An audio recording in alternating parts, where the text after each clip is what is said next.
Welcome to the Sweet as Diabetes podcast. I am Taisha, and today we are going to be discussing my sweet journey, and that is my diabetic story.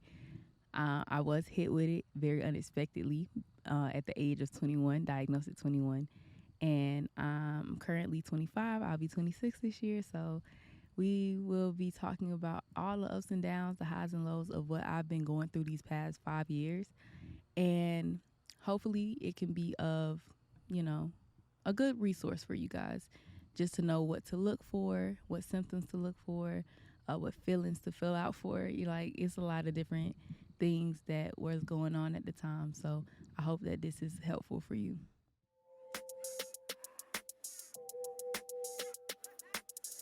Please note that the information provided in this podcast is for educational and informational purposes only. It is not intended to be a substitute for professional medical advice, diagnosis, or treatment. Always seek the advice of your healthcare provider or qualified medical professional with any questions or concerns you may have regarding your health or diabetes management. While we strive to provide accurate and up-to-date information, the content of this podcast may not always reflect the latest research or medical guidelines.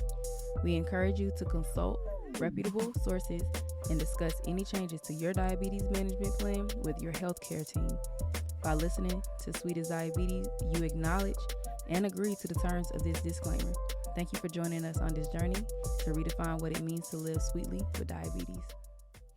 Initial symptoms that kind of raised the red flag for me is kind of crazy. Like, everybody knows how I feel about the tongue.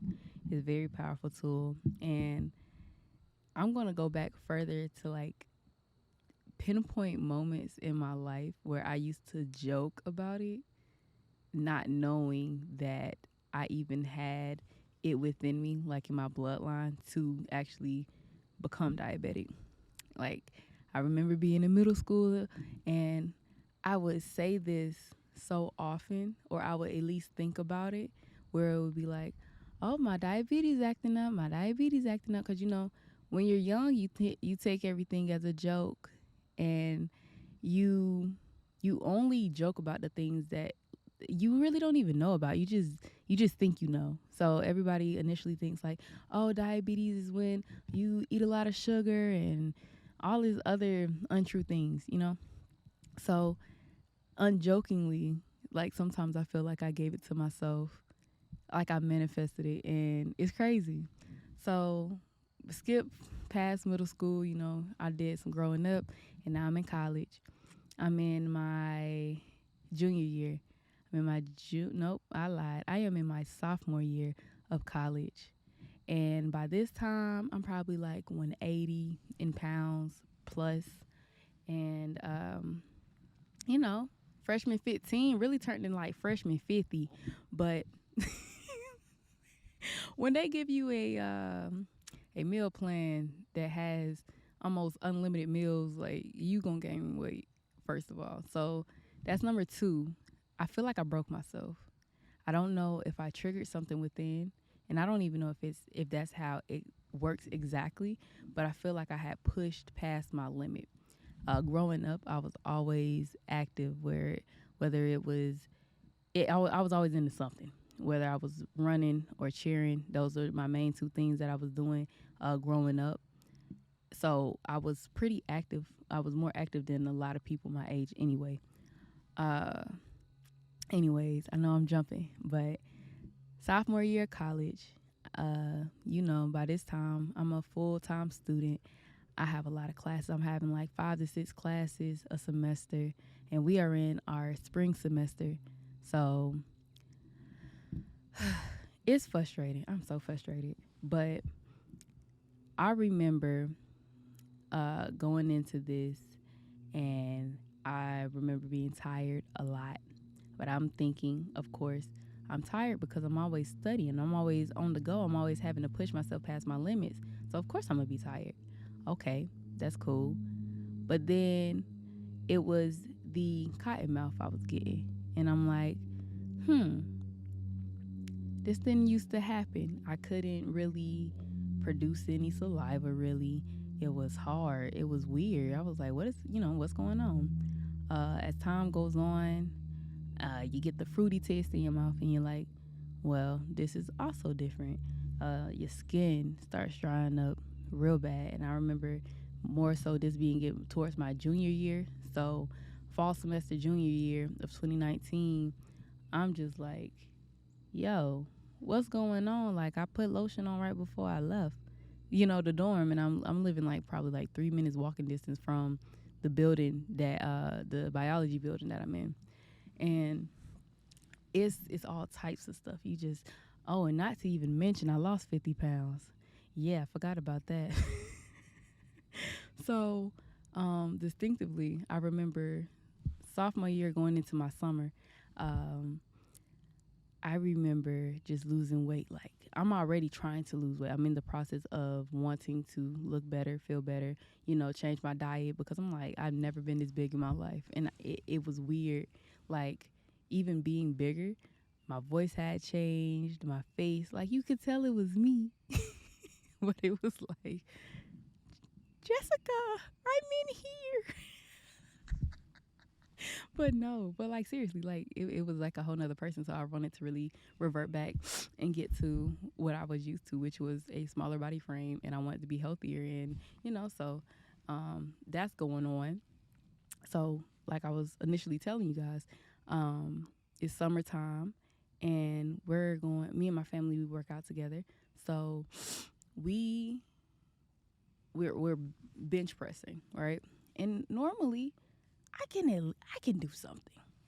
But at this point, I can't lift like 10 pounds on the bench. And I'm just like, yo, what's going, like, I want to do it, but it's like I couldn't find the strength to really do it. Oh, and that brings up another thing. I was getting very, very severe cramps, like in my legs, to where they would sink in like around the shin area or even the calf area, and it would just be like excruciating pain, where I'm thinking that now I need to invest in leg cramp pills. And it's funny to me now, because it's like, wow, like I knew what was going on, because I do a lot of research. So I was like, there is very high possibility that I'm diabetic. And on top of that, the constant urination.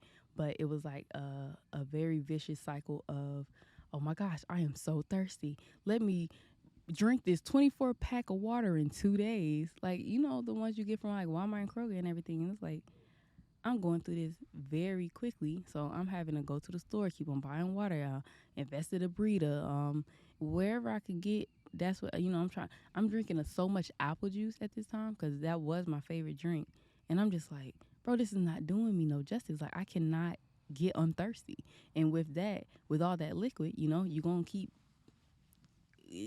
flushing your system, and you gotta go pee a lot. So I'm doing that, and it's interrupting my sleep, my schedule. Like, I honestly don't even know how I got through all of that. It was really crazy. Now that I've been thought about it, but it's crazy. It's crazy that your body and your mind is trying to like tell you like, hey, something is wrong, something is wrong, something is wrong. And I couldn't really get any help at the time, because I'm 4 hours away from my primary physician, because I'm down there in Valdosta, Georgia. I went to VSU, graduated, cum laude, you feel me? But anywho, at that time, it was just all of these symptoms and signals, and it was 1,000 red flags. And I believe that everything happens for a reason. Everything comes into view, into premonition, for a reason. So one day, watching Blackish, and all the symptoms, they talking about it. They talking about diabetes. They talking about, but I think the only difference is that he was a type 2 diabetic, and those things were happening to me as well. And then later episodes, we will talk about the difference between type 1 and type 2, just so everybody's on the same page and everybody's clear. But it was a lot going on at that time, and it was kind of hard, because it's like, going back to the gym example, I'm bigger. I'm ready to lose weight, and at this time, I'm losing like 10 pounds like a month. Like, it's slipping off, like it's just melting off. Like, I'm gonna show you guys pictures, and if I have videos, then videos, just so you can see how dramatic the change was. And I had got down my lowest weight. out of all that time from like March, April to like November, maybe. Oh my gosh, was I had got down to 126. Right now, I'm standing at a maybe like 153 today. It's a B over here. I need to go inside. Oh my gosh. Please go away. Oh my god. I gotta. I can't. Okay, I can see you. It's a wood bee or a honey bee or whatever it is. Oh my god. Please get away from me. Okay, you tripping? Cause I got wood. Got you. Okay, you tripping? You real tripping? You real deal tripping? Are you done? Cause I need to finish my story. Y'all, I don't like insects. Dang, they done threw me off.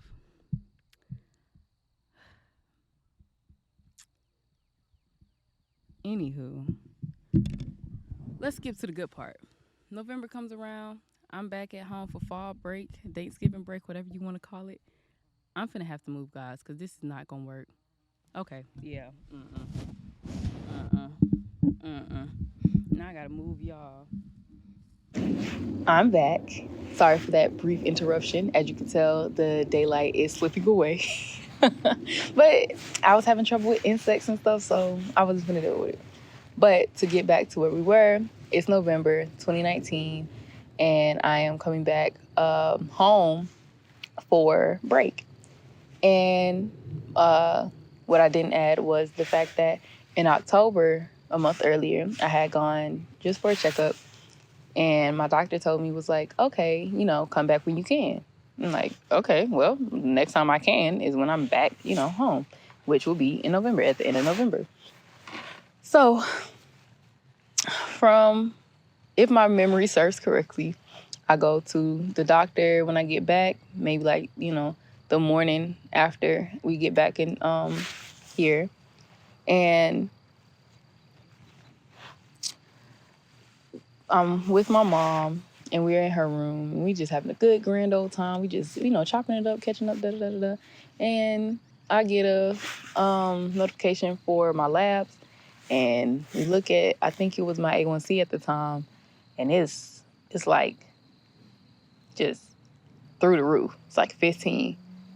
And it had a greater sign, so greater than 15 or whatever. I guess it couldn't go no more. And we like, okay, so obviously something's wrong. So we get on Google, we start looking up like, if your A1C is 15, like what does that mean? What should you do? Type, And we're finding everything is basically inconclusive. Like, what does that mean?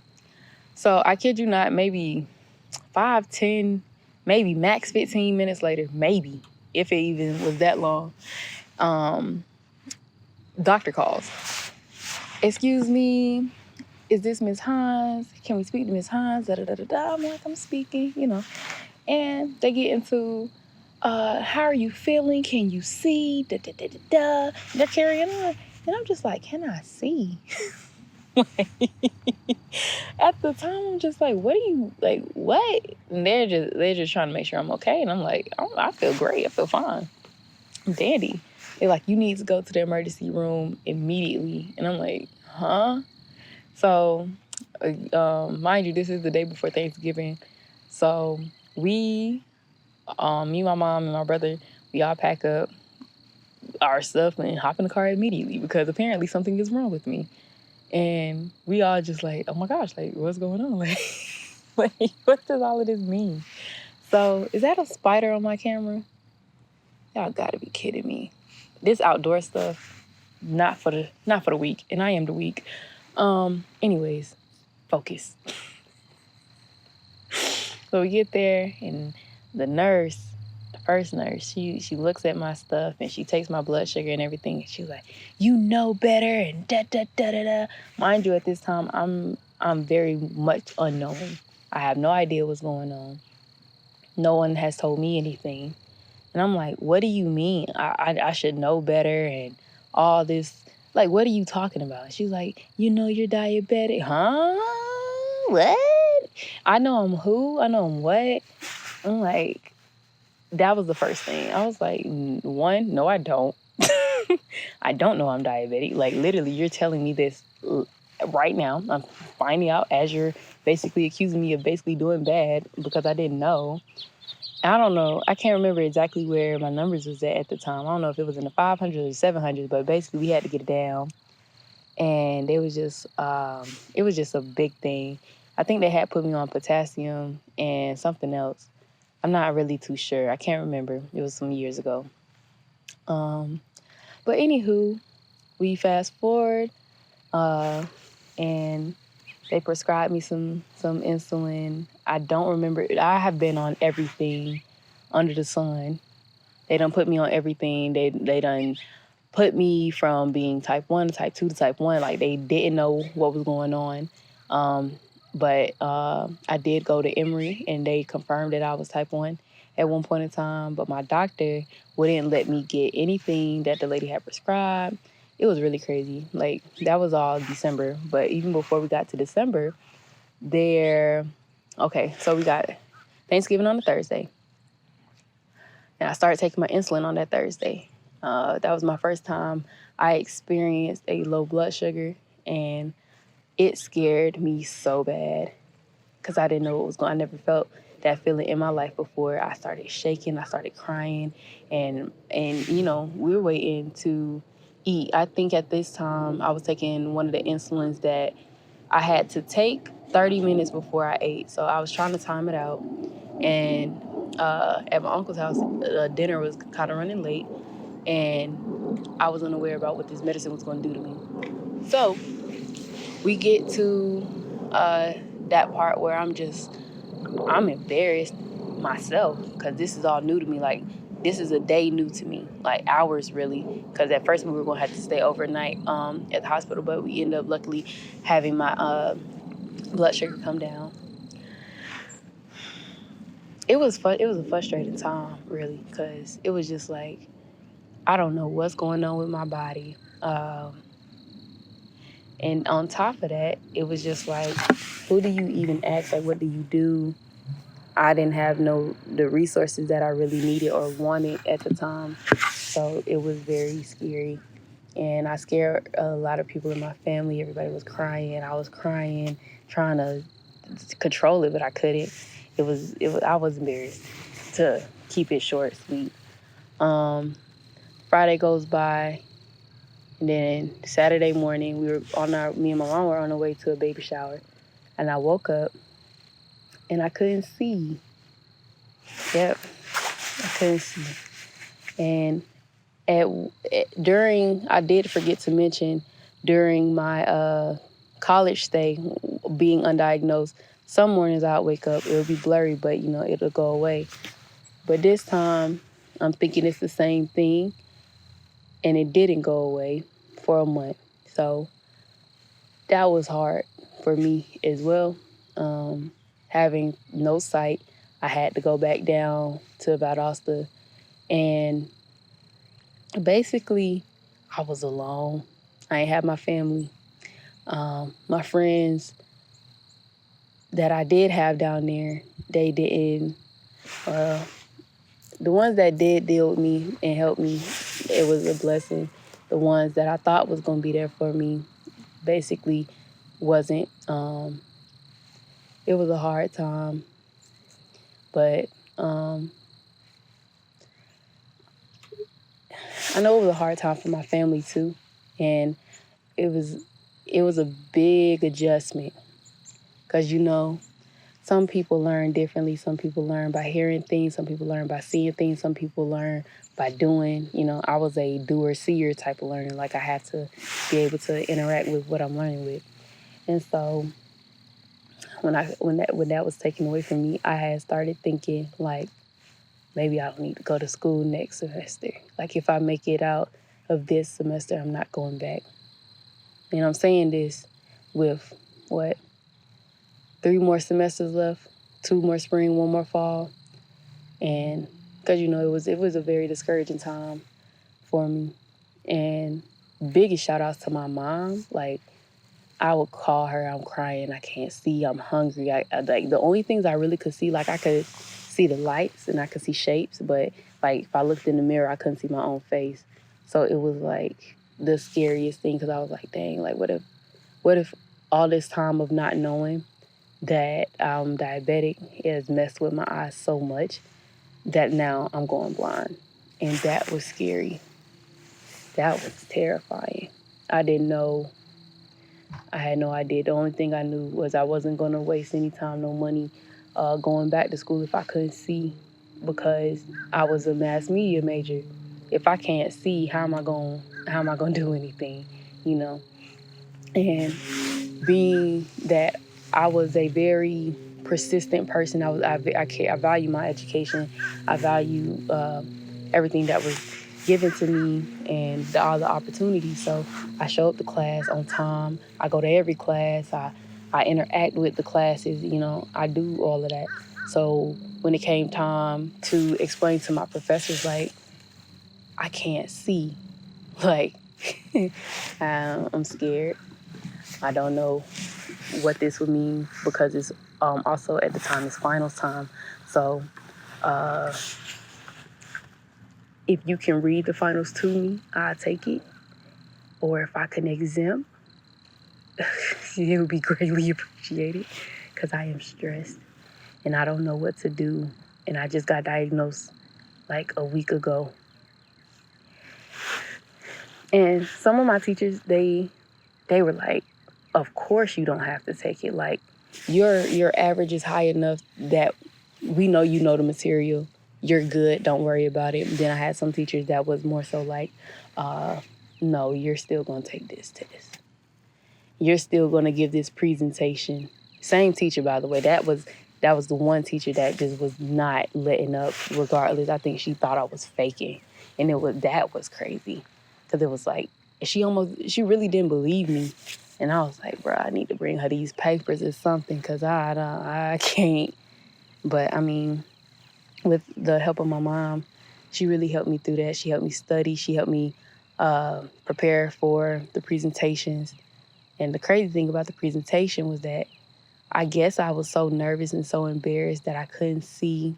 I really had to go up there by myself. And like, it was such a different experience. Like, I'm having to feel around, ask people to help guide me to the board.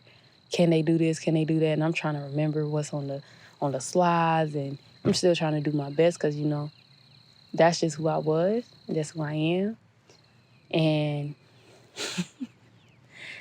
oh man, my sugar had dropped. Now I know that's what was going on. I didn't know what was going on at the time, but I had got real shaky, breathing real heavy and everything, and it was just scary. I was like, I hope nobody's like judging me, but even if they was, I couldn't see them no way. So I guess that was a bonus. But yeah. So a big chunk of that was in 2019. Now, moving forward, I had been swapped around with doctors and I had to switch my doctors a multitude of times because I felt like people didn't care about me. One of my doctors, when I was trying to express to her, like, I can't see, she was like, oh, just drink water. And I'm like, excuse me? She was like, well, I don't know what else to tell you and all this other stuff. And I was just like, wow. Like, it was very disappointing. The health system was really failing at that time. Very big ball drop. But I did end up switching her because she was very inappropriate, very unprofessional, if I had to say anything to describe this woman. Got switched from her to another man. I don't even know what happened to him. Got switched to another doctor and another doctor. Like, I've been seeing a lot of doctors. And then one time I thought I was about to get some more help. Then I had to wait from May to August. August came around, they canceled my appointment. And I was just like, I can't do this. Like, I can't keep letting these people just play with me. Like, this is my whole life. And y'all are really out here just like, well, you're just diabetic. And like, when you have your healthcare professionals telling you like, oh, it doesn't really matter, or you'll be fine, or whatever, you stop caring because you like, well, it's not that big of a deal. If the healthcare professionals are telling you it doesn't matter, then obviously something, it must not be that big of a deal. Later, I did find out it is that big of a deal. You can go into oh yeah, dang, that's crazy. It's so much in this story. But one time my doctor told me, after I found out that I was diabetic, she was like, I'm surprised you didn't go into a diabetic coma. And I'm like, huh?